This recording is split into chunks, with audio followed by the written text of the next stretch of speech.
Hi, I'm Peyton Woodward, and this is my personal history project.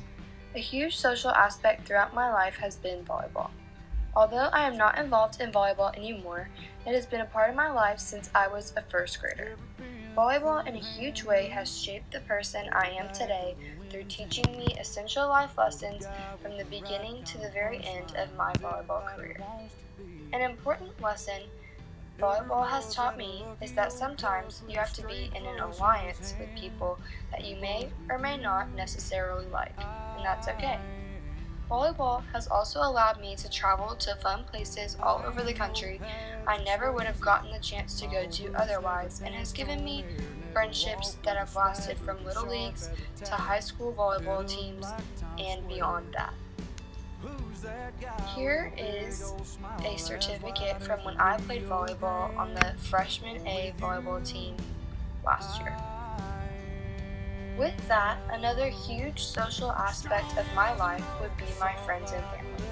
My friends and family are the most important thing to me and surround my whole lifestyle.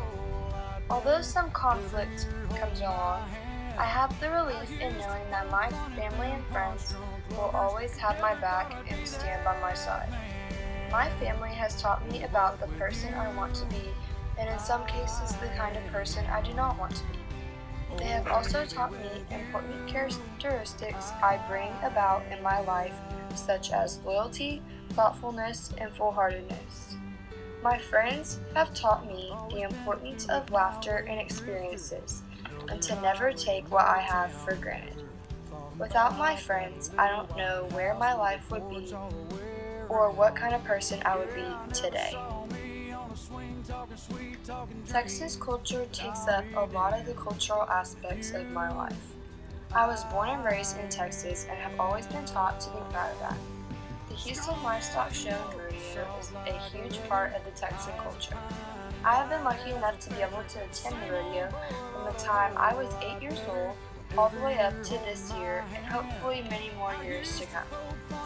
Texan culture also includes county fairs located all over the state. This usually involves a carnival, rodeo events of some sort, shopping, and concerts. There are all different types of places in Texas, but it is well known for its beautiful rural sceneries and settings.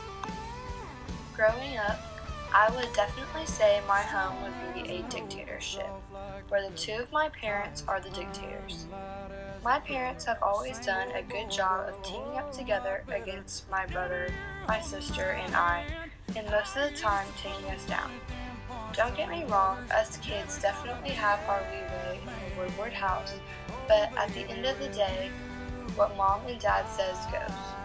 Usually things are pretty fair, and the dictators are open to hearing out our thoughts, but when all is said and done, it's obvious who runs the show around here. On the economic side of things, I would say we run a socialist economy in my house. We are always given our necessities, and most of the time can get away with the not-so-necessities, but the amount of money used is always monitored and regulated by our parents, who would also represent our government. They pay for things such as my housing, my technology, my food, and basic needs for me.